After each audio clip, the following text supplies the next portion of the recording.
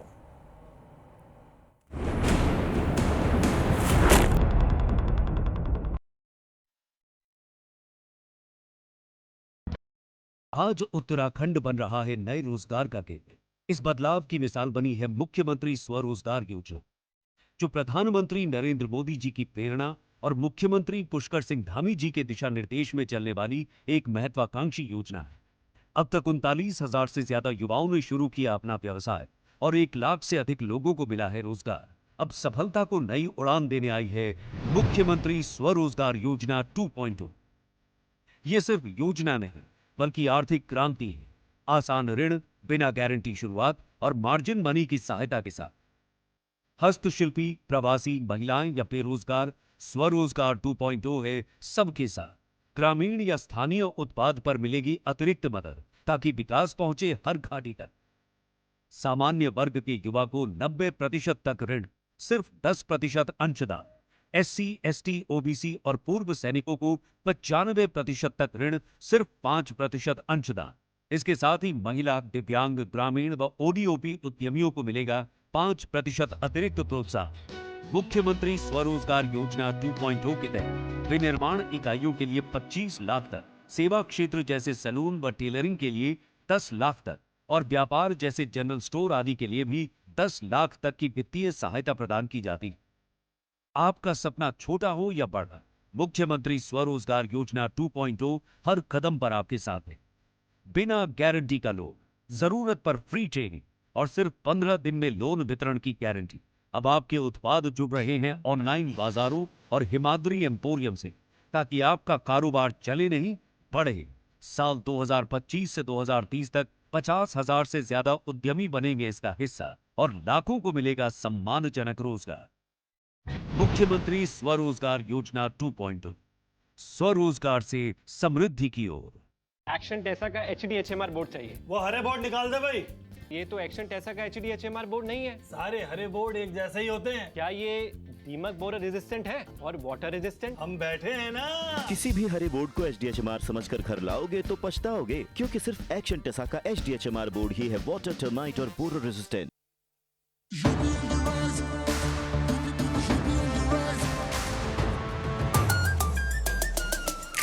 UP on the rise, सुन ले आसमां, double engine का ये मिशन है महान। 2047 तक हम न रुकेंगे, 6 ट्रिलियन का ड्रीम पूरा करेंगे। मथुरा की गलियों में गूंजे है राधा, अयोध्या में दूर हुई मंदिर की बाधा, काशी प्रयागराज की गोल्डन चमक, यूपी सरकार की गूंजे धमक। सड़कों पर फर्राटा फिक्रलेस बिल्कुल बिंदास, एक्सप्रेस वे पर साइंस आए पूरा विश्वास। विकसित यूपी की बढ़ गई प्यास, 2047 का ये विजन बहुत खास। माफिया का दी एंड, फियर गॉन, योगी राज में लॉ एंड ऑर्डर हुआ स्ट्रॉन्ग। बेखौफ घूमे जनता, गुंडों पर मार, नया यूपी तोड़ रहा पुरानी दीवार।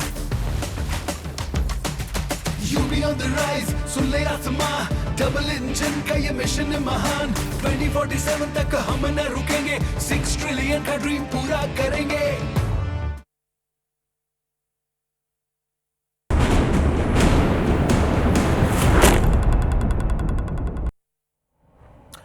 चलिए ब्रेक से हम आगे बढ़ते हैं। महासंग्राम लगातार जारी है। बंगाल में SIR पर बवाल क्यों है, सवाल इसी बात का। इसके सूत्र BSF ने आज ही कहा कि लगभग 150 लोग हैं जो कि प्रतिदिन बॉर्डर छोड़ रहे हैं, बंगाल से बाहर जा रहे हैं। ये कौन लोग हैं? और इस पर दो सवाल है। एक, ये घुसपैठी हो सकते हैं, रोहिंग्या हो सकते हैं, बांग्लादेशी हो सकते हैं, और दूसरा कि अंदर आए कैसे थे। अब उसके साथ साथ एक दूसरा प्रश्न है, वो राजनीतिक है कि SIR का जो इस वक्त प्रक्रिया चल रही, उसका जो पूरा खेल है वो बीजेपी करवा रही, चुनाव आयोग करा रही। एक राजनीतिक आरोप प्रत्यारोप हो सकता है, लेकिन मेरा स्पेसिफिक सवाल है कि ये कौन लोग हैं?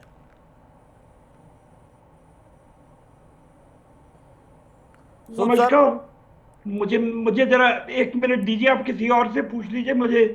अच्छा, कुछ दिक्कत है, ठीक है। सूद साहब मैं वापस लौट रहा हूं आपके पास। गार्गी जी यही सवाल आपसे। भाई आपने सुन लिया टीएमसी को, आपने सुन लिया कांग्रेस को। कांग्रेस का कहना है कि बड़ा आंदोलन वो करेंगे और टीएमसी ने चिट्ठी लिख दी है, लेकिन वो कह रहे हैं कि ये बीजेपी के लोग हैं। टीएमसी के हक साहब ने कहा कि ये बीजेपी के लोग हैं जो जा रहे हैं। अभी मैं इसमें क्या बोलूं, आप बताइए। हमने सबने सुना, वो लोग बोल रहे, कोई जोशोर से आए हैं बांग्लादेश के, कोई सातखीरा से आए हैं, खुलना से आए हैं, और बोल रहे हैं कि दलाल को पैसे दे के आए थे। और ये भी बोल रहे हैं कि तृणमूल के जो दादा लोग, वो जो मिठू मोल्ला, मैं तो नाम लेके बोल रही हूँ क्योंकि ओपन है, कि उन्होंने बोला कि तृणमूल के जो लोग हैं उनको वोटर ID कार्ड दिया था और वो वोट भी दिया है तृणमूल को। वहां पे रोके अभी भी बोला कि मुझे लॉकहीड भंडार मिला। ये सब लोग बोल रहे हैं कि हम लोग बांग्लादेश से है, वो लोग खुद बोल रहे हैं। तो बीजेपी के लोग हैं, वो बोल रहे हैं बांग्लादेश ले, और वो लोग पुशबैक हो जाएगा बांग्लादेश में। मतलब इससे बड़ा जोक तो और कुछ नहीं हो सकता है कि किसी की भी मौत हो रही है। देखिए किसी की भी मौत, लेकिन गार्गी जी ये तो बात हो सकती है ना। हक साहब ने कहा कि भाई बॉर्डर पर रोकने की जिम्मेदारी तो फोर्सेस की है, लोग आए कैसे ऐसे? हाँ, मैं इस पे एक बात बोलूंगी। हाँ अतुल जी, इस पे अगर आपको पता है कि 2015 से अमित शाह जी भी गए थे, राजनाथ सिंह भी गए थे बार बार दीदी के पास, क्योंकि ये फेडरल स्ट्रक्चर है। उनको जमीन देना था 72 BSF आउटपोस्ट। 72 BSF आउटपोस्ट के लिए जो जमीन देना था वो स्टेट ने नहीं दिया। अभी इस बार जबरदस्ती क्या बोला, नहीं तो ऑर्डिनेंस लाएंगे, शायद अभी रिसेंटली दिया। तो जो हमारा बॉर्डर है बंगाल के साथ बांग्लादेश का, अराउंड 2200 सम किलोमीटर्स, उसमें 600 किलोमीटर्स फेंस नहीं है। मतलब उसमें कुछ नदी है लेकिन 540 फेंसिंग नहीं है, और कई जगहों पर फेंसिंग होने के बाद भी इतना आसान नहीं होता है। बॉर्डर पर इतना आसान नहीं होता है, और खासतौर से वहां का जो भौगोलिक क्षेत्र है उसमें आप जोड़ते चले जाइए, रिवर्स भी है, नदियां हैं, उसके साथ साथ बहुत सारे ऐसे इलाके हैं। तो ये भी एक विषय, एक बड़ी खबर आ रही है, उसका मैं रुख करता हूं, उसके बाद हक साहब से मैं इसका जवाब लेता हूं। बीजेपी नेता शुवेंदु अधिकारी ने बड़ा बयान दिया है। पश्चिम बंगाल में डेमोग्राफी चेंज की साजिश रची जा रही थी, ये बात कह रहे हैं शुवेंदु अधिकारी। बांग्लादेशी घुसपैठियों की वजह से डेमोग्राफी चेंज हो रही है, ये बात भी कह रहे हैं शुवेंदु अधिकारी। एक एक घुसपैठियों को हम बाहर करेंगे, ये बात कहकर शुवेंदु अधिकारी ने कहा कि असल में इसके पहले की जो साजिश थी वो साजिश थी डेमोग्राफी चेंज की। यानी आप बिहार में देखिए, ये भी अपने आप में डेमोग्राफी का मुद्दा उठा था, खुद प्रधानमंत्री ने उठाया था। अब यहां पर शुवेंदु अधिकारी भी कह रहे हैं कि SIR सिर्फ बहाना है। SIR से समस्या उन लोगों की है जिन लोगों के या तो वोट कटेंगे या जो घुसपैठियों को अपना वोट बैंक बनाकर बैठे थे और सिर्फ उतना वोट लेना देना नहीं, उसके पीछे की जो साजिश है, जो मंशा है, वो समझिए।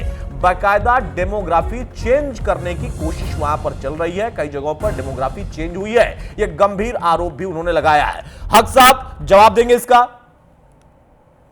देखिए, सबसे पहले सुन लेते हैं, जरा सुन लेते हैं शुभेंदु अधिकारी क्या कह रहे हैं, उसके बाद आपके पास आता हूं मैं। शुभेंदु अधिकारी को सुनाइए। बंगाल में पहले 3 डिस्ट्रिक्ट में माइनॉरिटी ज्यादा था, अभी 9 डिस्ट्रिक्ट में ज्यादा। यह सब बांग्लादेशी मुस्लिम घुसपैठिया है। ये लोग को वोटर लिस्ट से डिलीट कर देना चाहिए और बीजेपी सरकार आएगा तो बांग्लादेशी घुसपैठिया शरणार्थी यहाँ रहेगा, हिंदू शरणार्थी, जो बांग्लादेशी मुस्लिम घुसपैठिया उसको बाहर निकलने का काम गुजरात किया, दिल्ली किया, हरियाणा किया, हम लोग भी करेगा। बंगाल में पहले 3 डिस्ट्रिक्ट में माइनॉरिटी ज्यादा था, अभी 9 डिस्ट्रिक्ट में ज्यादा। यह सब बांग्लादेशी मुस्लिम घुसपैठिया है। ये लोग को वोटर लिस्ट से डिलीट कर देना चाहिए और बीजेपी सरकार आएगा तो बांग्लादेशी घुसपैठिया शरणार्थी यहाँ रहेगा, हिंदू शरणार्थी, जो बांग्लादेशी मुस्लिम घुसपैठिया उसको बाहर निकलने का वो आरोप सीधा लगा रहे हैं। हक साहब भाई जवाब दीजिए।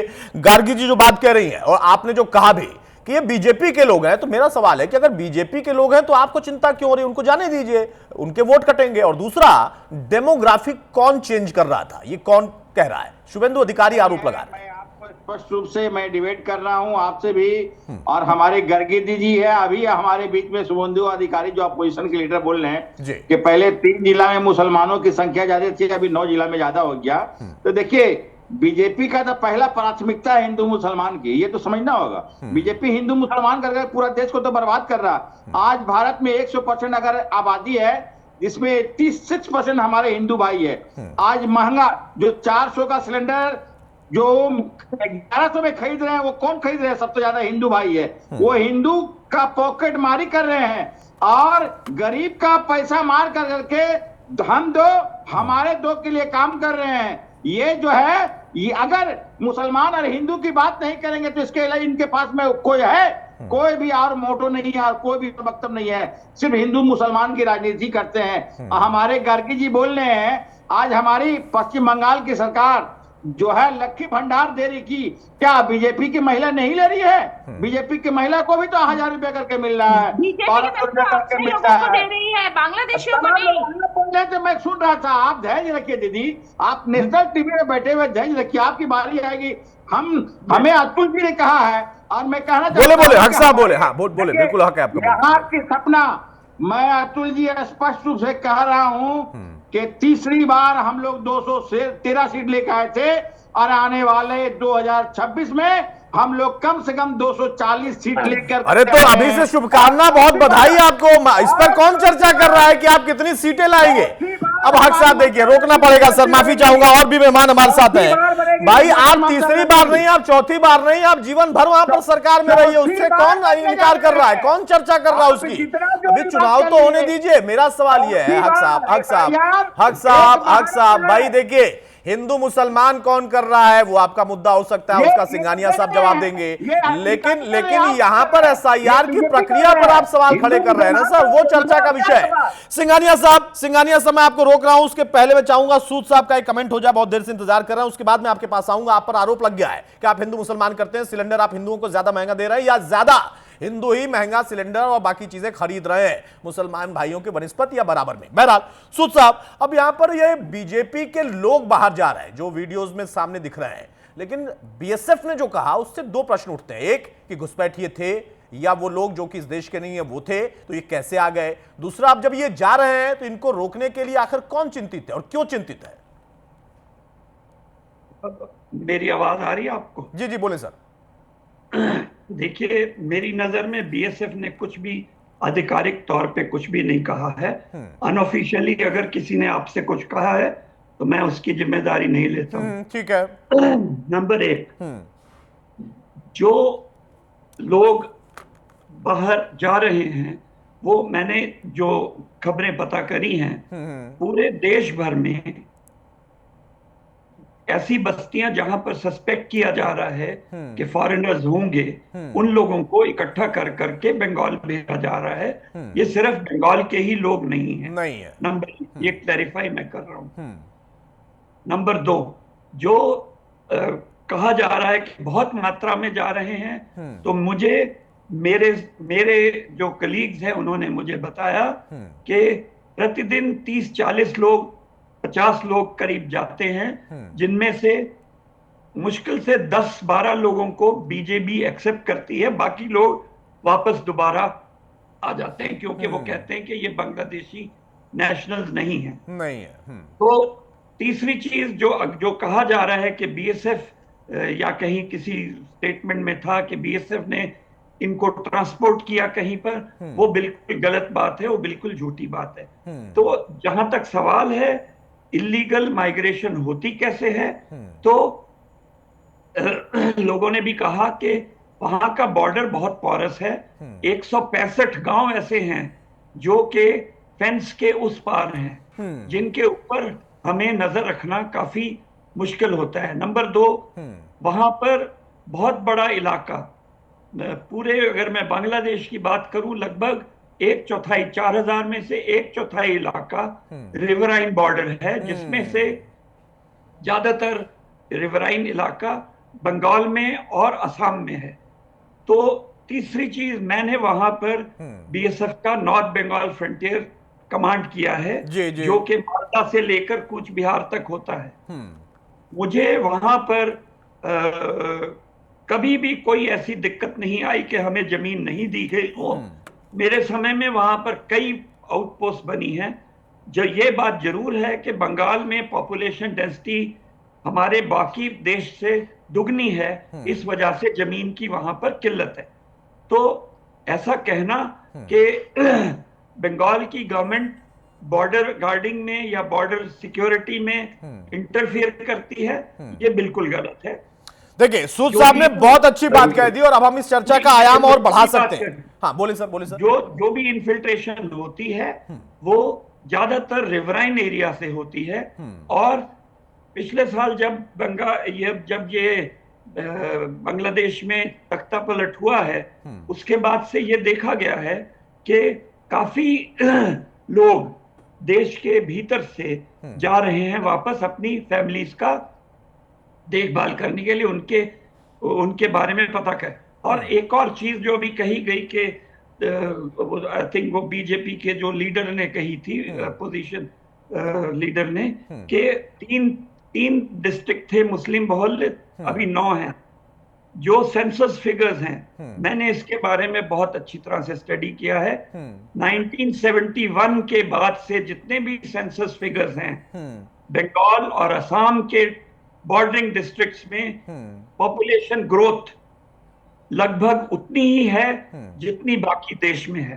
वो अगर इन्फिल्ट्रेटर आ रहा है तो वो सीमा इलाके में रहकर करेगा क्या? सीमा में इतनी ज्यादा गरीबी है, वहां पे स्कूल नहीं है, वहां पे इंफ्रास्ट्रक्चर नहीं है, वहां पर लोगों को स्किल डेवलपमेंट का नहीं है, वो वहां पे क्या करेगा? मतलब आप ये कह रहे हैं कि उनका बयान राजनीतिक है, शुभेंदु अधिकारी का? बिल्कुल, उनका बयान राजनीतिक। ठीक है, देखिए, राजनीति में राजनीतिक बयान तो हो सकते हैं, उस पर आपत्ति होगी, लेकिन आपने बहुत अच्छी बात कही। आपने कहा कि असल में ये जो वीडियोस हैं या बीएसएफ ने क्या कहा नहीं कहा, उनकी तरफ से जो इसमें स्टैंड आया है उस पर भी अभी थोड़ा सा शक हो सकता है, समय लग सकता है। लेकिन ये देश के अलग अलग हिस्सों से लोग पहुंच रहे हैं, उनके भी वीडियोस हो सकते हैं। धैर्य के साथ सुनने वाले या धैर्य के साथ सुनने की बात कहने वाले हक साहब, आपने जल्दबाजी में बोल दिया कि ये बीजेपी के लोग हैं। बताइए, आपने कहा कि बीजेपी के लोग हैं, इनको हटाया जा रहा है। मतलब अभी तक बंगाल में बीजेपी के लोग हटा रहे थे, आप कह रहे थे। अब तो देश के अलग अलग जगहों से सूद साहब कह रहे हैं कि बीजेपी वाले बीजेपी के लोगों को हटा रहे हैं। ये जल्दबाजी होगी। बहरहाल सिंघानिया साहब इसका जवाब देंगे। सिंघानिया साहब, आ रहा हूं, हक साहब आऊंगा। सिंघानिया साहब का पहले काउंटर ले लेता हूं। सिंघानिया साहब, सवाल इस बात का है कि आपके नेता भी कह रहे हैं कि डेमोग्राफी चेंज हो गई है। वहां पर कुछ जिले ऐसे हैं जहां पर इस वक्त जो हिंदू और मुस्लिम के बीच की आबादी थी उसमें रेशियो में भी चेंजेस हो गए। शुभेंदु जी, आपने सुना होगा वो क्या कह रहे थे, जो आरोप लगा रहे थे। सूद साहब कह रहे हैं कि ऐसा नहीं है। लेकिन जो बात हक साहब ने कही वो क्या है उसके पीछे? क्या बीजेपी और टीएमसी के बीच की जो तकरार है वही बयानों में दिख रही है? भारतीय जनता पार्टी हिंदू मुस्लिम की बात नहीं करती है, वो रोहिंग्या और बांग्लादेशियों के खिलाफ में वो भारतीयों की बात करती है। जो भारत के अंदर वो भारतीय है। उन्होंने ये भी कहा है जो हिंदू शरणार्थी है उसके लिए सीए के प्राविधान लाए हैं। मगर ये जो बार बार कहते हैं कि हम हिंदू मुस्लिम की लड़ाई करती है, रोहिंग्या और बांग्लादेशी अगर यहाँ से छोड़ के जा रहे हैं तो इनके पेट में दर्द क्यों हो रहा है? ये क्यों विचलित हो रहे हैं? उन्हें ये कह रहे हैं कि बीजेपी के लोग हैं, एक तरफ कह रहे हैं कि एसआर एक यहाँ षड्यंत्र हो रहा है। बिहार में भी बीजेपी ने एक इलेक्शन कमीशन को लेकर एक षड्यंत्र किया, बंगाल में भी यही तैयारी है। एक तरफ ये कह रहे हैं कि जो जा रहे हैं वो बांग्लादेशी बीजेपी को, वो एक पॉइंट पे आए कि जो जा रहे हैं वो बीजेपी के हैं या बांग्लादेशी या घुसपैठिया रोहिंग्या हैं। अगर वो हमारे हैं तो हमें, अगर हमने घुसा है तो हमें भेज दीजिए। हम भारतीयों की बात करती है, भारतीयों के अंदर में कौन हिंदू है, कौन मुस्लिम है, कौन सिख है, कौन ईसाई है। जो भारतीय है वो हमारे देश के, हमारे अपने हैं। हम उनको रखने की बात करते हैं। रही गैस सिलेंडर और ये सब, जब एसआईआर हो रहा है तो इसका समर्थन दीजिए ना, लोगों को समझाइए। देश के लिए, बंगाल के लिए ये कितनी जरूरी प्रक्रिया है। ये पहली बार देश में नहीं हो रहा है। जब भी केंद्र सरकार कोई योजना लाती है, ये उनके खिलाफ में खड़े हो जाते हैं और फिर देखा जाता है कि चुपके से उसको करवाया जाता है। अभी भी जो एसआईआर का प्रक्रिया चल रहा है, बीएलओ को धमका रहे हैं, डरा रहे हैं, लोगों को भ्रमित कर रहे हैं। हिंदी भाषा भाषी जितने भी हिंदुओं के फॉर्म है, जो लगता है कि बीजेपी के अन्य वोटर है, उन फॉर्मों में गलती करवा रहे। आने वाली जब हम प्रक्रिया देखेंगे दिसंबर में, 4 दिसंबर के बाद हमें सब सामने आ जाएगी। ठीक बात है, ठीक बात है। हक साहब जल्दी से काउंटर करिए, उसके बाद मैं प्रकाश जायसवाल जी के पास जाऊंगा। हक साहब, अभी भरी पैनलिस्ट के बीच में हमारे दोस्त कह रहे हैं कि हम समझ लिए मित्र जो है हमारे बांग्लादेश और इसकी बात कर रहे हैं कि हिंदू मुसलमान की बात नहीं करते हैं। बहुत अफसोस होता है कि नेशनल टीवी चैनल पर बैठ कर करके भारतीय जनता पार्टी का तो ये मोटो है कि हिंदू मुसलमान छोड़कर कोई बात ही नहीं करते हैं। ये कोई जो बात नहीं है। पश्चिम बंगाल के अंदर में आपके यहाँ पे मेयर जो है वो कहते हैं, जिस इलाके से वो मेयर है वो कहते हैं, विधायक है, काउंसिलर वो कहते हैं आइए मिनी पाकिस्तान दिखाते हैं, शर्म आनी चाहिए। वो कहते हैं हिंदू को हम कन्वर्ट कर देंगे, उर्दू सीखना होगा, और कहते हैं भारतीय जनता पार्टी हिंदू मुस्लिम की बात करती है। शर्म आनी चाहिए साहब। एक की ऐसी बताइए, हम हिंदू देश के अंदर राष्ट्र में तो हिंदुओं की बात करेंगे, और हम कहते हैं बार बार जो भारत के अंदर में मुसलमान है, सिख, ईसाई है, वो हमारे अपने हैं जो भारतीय हैं। जो घुसपैठिए आए उन्हें हम यहाँ रहने नहीं देंगे। रोहिंग्या है, मैं बार बार कहता हूँ दावे के साथ में, उन्हें हम रहने नहीं देंगे। जो भारतीय नहीं है वो जो हिंदू है, जो हिंदू, यही तो प्रश्न है ना सर, रोहिंग्या है कि नहीं है, बांग्लादेशी है कि नहीं। हक साहब काउंटर करिए जल्दी से, उसके बाद मैं जायसवाल साहब के पास जाऊँ। भाई देखिए, बांग्लादेशी यहाँ जो भी आए हुए हैं मोतुआ समाज के लोग हैं। मोतुआ समाज के लोग को यहाँ पर भारतीय जनता पार्टी ने कहा था कि एसआईआर के माध्यम से आपको नागरिकता देंगे। इनके लोग जो है 800 रुपया के फॉर्म में भर कर करके इस तरह कर रहे हैं। लेकिन समझ लिए कि यहाँ ये हमारी जो भारतीय जनता पार्टी एक ऐसी पार्टी जो मोतुआ समाज के भी होने वाले नहीं है, जो है नागरिकता नहीं है, वो संशोधन का कार्य है। सीए के माध्यम से नागरिकता दी जा सकती है, एसआईआर के माध्यम से नागरिकता नहीं जा सकती। किसने आपने कहा कि जो नागरिकता देने का कार्य है, ये पहले ये जानिए कि सर बड़ा कंफ्यूजन हो गया भाई, ये तो जबरदस्त कंफ्यूजन है। गार्गी आप भी समझिए, सूद सर वैसे तो आपका सेक्टर ये नहीं है, लेकिन आप भी समझिए। अब एसआईआर के जरिए वो नागरिकता भी दे रहा है। उसके पहले उन्होंने कह दिया कि ये असल में बीजेपी के लोग हैं जिनको वापस भेजा जा रहा है। फिर कह रहे हैं कि बीजेपी के लोग हैं, उनसे फॉर्म भरवाया गया था, अभी बीजेपी के बने नहीं है। हक साहब कहना क्या चाहते हैं? हक साहब ये कहना चाह रहे हैं कि बीजेपी जो है एक ऐसी पार्टी जो मथुआ को कहते कि मैं तुम्हें नागरिकता दूंगा, लेकिन मथुआ के लिए भी ये नहीं हो पा रहे हैं। तो ये ऐसी एक पार्टी भारतीय जनता पार्टी क्या संबंध है? नागरिकता का मतलब है परमानेंट। सीए के काम के अंदर नागरिकता कहां से आ गई है? हमारा सीए का कार्य चालू है कि आपके एसआईआर के साथ में सीए का कार्य कर रहे हैं। आपके टीएमसी के लोग जो है कैंप लगा रहे हैं। सुनिए मेरी बात, जो एसआईआर का जो कैंप टीएमसी लगा रही है, क्या सीए को फॉर्म फिलअप करवा रहे हैं? क्यों नहीं जाके आप सीए का फॉर्म फिलअप करवा रहे हैं? मतलब किसने रोका है आपको? हमने तो करवा रहे हैं। हमारे भारतीय जनता पार्टी के कार्यकर्ता जो है एसआईआर। ठीक बात है, इसका जवाब मैं जरा ले लेता हूं जायसवाल साहब से। सिंघानिया साहब एक मिनट होल्ड ऑन। सिंघानिया साहब होल्ड ऑन। जायसवाल साहब, आपने ये तो बता दिया है कांग्रेस भी एसआईआर का विरोध कर रही है और उसके पीछे कारण है, और अब आंदोलन भी आप करने वाले। कब से करने वाले, अभी तारीख तो आपने नहीं बताई है, लेकिन उसमें क्या आखिर आप वैलिड रीजन देंगे कि हाँ ये समय कम है, ये वैलिड रीजन है? तो आपने बिहार में भी किया था इसका विरोध, कोर्ट तक मामला गया था, तो अब आंदोलन के साथ साथ और क्या तैयारी है कांग्रेस की? देखिए, ये लोग जो है हिंदू मुसलमान का राजनीति करके, चाहे वो बीजेपी हो चाहे यहाँ पर टीएमसी हो, ये लोग हिंदू मुसलमान का राजनीति करके अच्छा, वो भी राज्य को बांटने की कोशिश कर रहे हैं। अच्छा। और शुभेंदु अधिकारी तो कैसे मालूम हो गया कि यहाँ से 1 करोड़ 26 लाख लोगों को निकाला जाएगा? ये बीजेपी और इलेक्शन कमीशन का मिली भगत है। ये जानकारी सबसे पहले कैसे शुभेंदु अधिकारी को मिल गया? और जहाँ ऑफिसर किसके का हैं? सवाल है, BLO ये ऑफिसर बॉर्डर उस समय भी बॉर्डर अटल बिहारी वाजपेयी के सामने भी जब प्रधानमंत्री हुआ करते थे, उस समय भी यही बॉर्डर था। उस समय अटल जी ने क्यों नहीं एसआईआर कराया? आप लोग खाली इलेक्शन कमीशन के चोरी के बदौलत राजनीति कर रहे हैं। इलेक्शन कमीशन को आप लोगों ने 2023 में चोरी से उसके ऊपर कोई केस नहीं कर सकता है। आप लोगों ने कानून बनाया, ये चोर की सरकार आज देश में चल रही है। और इसको हटाने के लिए कांग्रेस के पूरे करेगी और हटाने का आप लोगों को जो जबरदस्ती मिलेगा। एक गुंडागर्दी जो इलेक्शन कमीशन करता है, ये यहाँ पर चलने वाला नहीं है और ये देश में और राज्य में भी नहीं चलेगा। इस बार जनता आप लोगों को सबक सिखा देगी। ठीक है भाई, इस बार जनता कांग्रेस का साथ देगी बंगाल में। सुन लिया सिंघानिया साहब आपने, इस बार जनता कांग्रेस का साथ देगी क्योंकि हिंदू मुसलमान पर बीजेपी और टीएमसी राजनीति कर रहे हैं। एसआईआर करा के आप लोग कांग्रेस को आंदोलन करने के लिए मजबूर कर रहे हैं। इसलिए बिहार और बंगाल की जनता, बिहार की दे चुकी है, बंगाल की जनता साथ देगी। समझ गया जयसवाल साहब, समझ गया सर, समझ गया। आप दोनों लोग शांत हो जाए, प्लीज। जयसवाल साहब प्लीज होल्ड। हो गया सर। जयसवाल साहब सुन लिया भाई, आंदोलन भी सुन लिया और आरोप भी सुन लिया। गार्गी आपने सुन लिया भाई, बीजेपी और टीएमसी दोनों ही हिंदू मुसलमान कर रहे हैं। इस वजह से एसआईआर का टीएमसी विरोध कर रही है। विरोध का कारण है कि बीजेपी अपने लोगों को वापस भेज रही है। इस वजह से कांग्रेस आंदोलन करेगी और उनका आरोप है कि इनको कैसे पता कि इतने लोग बाहर निकाले जाएंगे। गार्गी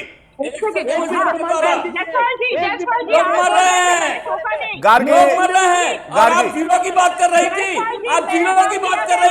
आपका विधायक है। शुभेंदु अधिकारी को कैसे मालूम हो गया कि शुभेंदु अधिकारी को कैसे मालूम हो गया कि जब दो लोग हटाएंगे उस चोर उसका अपना घर में नहीं, वो अपने परिवार में नहीं देख रहा है कि वहां पर उसके परिवार में कितने बांग्लादेशी है। पहले शुभेंदु अधिकारी को अपने परिवार में देखना चाहिए, अपने परिवार में झांके कि उसके घर में कितने बांग्लादेशी है, तब बंगाल की जनता को और देश की जनता को देखेगी। ऐसे नहीं करेगा। गार्गी जल्दी से अपनी बात पूरी करिए। हो गया जयसवाल साहब, हो गया, सुन लिया सर। जयसवाल साहब समय कम है सर, समय कम है। हो गया, आपने अपनी बात रख दी सर। गार्गी को अपनी बात रखने थे, उसके बाद मैं सर के पास आऊंगा। हो गया जयसवाल साहब, सुन लिया भाई। अरे आंदोलन में भाषण दीजिएगा, अभी यहाँ डिबेट में भाषण मत दीजिए सर, हमारे पास समय कम होता है, आपके पास आंदोलन के लिए काफी समय होगा। आने वाले 2026 में ठीक है, बंगाल से बीजेपी का जीरो होगा। आप जीरो की बात कर रही थी। अच्छा, किसकी सरकार बनेगी वहाँ पर? कितने राज्य में किसकी सरकार बनेगी? बीजेपी वाला जीरो होगी, टीएमसी जीरो होगी, तो कांग्रेस की सरकार बनेगी, आप ये कह रहे हैं? आपको पता ही नहीं है कि आप लोग कितने राज्य में जीरो है। ठीक है, गार्गी बना करके आप लोग राज कर रहे हैं। इलेक्शन कमीशन को चोरी से 2023 में हटा करके 141 एमपी को बाहर राज्यसभा। भाई जयसवाल साहब सुन लिया सर, आपकी सरकार बनने वाली है, आप पूछ रही है, इलेक्शन नाराज हो रहा है। गार्गी से डिबेट नहीं होता, चिल्ला चिल्ली करने से डिबेट नहीं होता। सदमा तो आप लोग लगेगा 2026 में, घबराइए मत। 2026 में सदमा लगेगा। सदमा ऐसा लगेगा कि जिस तरह से एसआईआर के नाम पर लोगों को मारा जा रहा है, वैसे आप लोगों का दशा होने जा रहा है, होने वाला है। आप तैयार रहिए, आप लोग तैयार रहिए। बिहार के बाद 2026 में आप लोगों को बहुत सक्रिय हो गए हैं। अब वो कांग्रेस वाले सदमा देने लगे हैं टीएमसी और बीजेपी को। अब टीएमसी और बीजेपी आपस में तय करें कि एसआईआर पर लड़ना है, हिंदू मुसलमान पर लड़ना है, किस पर लड़ना है। क्योंकि एक बात जयसवाल साहब ने बड़े अच्छे से बोल दी है, उन्होंने कहा कि टीएमसी हो या बीजेपी, आप जीरो होने वाले हैं। आप बंगाल में जीरो होने वाले हैं, कांग्रेस वहां पर सरकार में आने वाली है। हक साहब धैर्य से सुना कि नहीं आपने? बहुत बधाई इनको। जीरो सुनिए विधायक लेके ये सरकार पश्चिम बंगाल में बनाई। ठीक है सर, शुक्रिया, बहुत शुक्रिया। गार्गी आपका भी बहुत शुक्रिया, सूद साहब आपका भी, सिंघानिया साहब आपका भी, प्रकाश जी आपका भी और हक साहब आपका भी। तो मौजूदा दौर में महासंग्राम में एसआईआर पर हमने जब चर्चा की तो सवाल यही है कि सिर्फ बंगाल में ही इतना बवाल क्यों, इतना संग्राम क्यों छुड़ा है। वहां आपने अब सुन लिया कि कई मुद्दे हैं। एसआईआर के आड़ में बीजेपी और चुनाव आयोग मिलकर कुछ करना चाहते हैं, ये एक आरोप है। दूसरा, समय कम दिया गया, उसकी वजह से अधिकारियों तक पर दबाव है। सवाल यही है कि जो उतना ही समय उतना ही दबाव या वही प्रक्रिया अन्य राज्यों में है तो सबसे ज्यादा बवाल वहां पर क्या है। लेकिन कांग्रेस को आपने सुन लिया कि असल में वहां पर टीएमसी और बीजेपी आपस में राजनीति कर रहे हैं, सरकार कांग्रेस की वहां पर बनने वाली है। नमस्कार।